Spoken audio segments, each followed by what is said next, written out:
Today, my mom and I were playing Roblox together. Just laughing, joking, having fun, like always.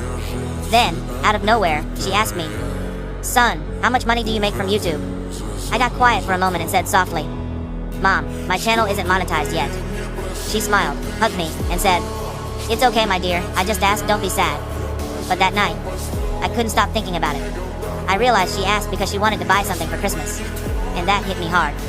So I made a promise to myself. If I ever make $10,000, I'll surprise her with the best Christmas gift ever. I know I usually make funny videos, but today I just wanted to share what's in my heart. You guys are my YouTube family. Please help me reach 100K subscribers. Like, share, and subscribe to Young Kim. Let's make this dream real.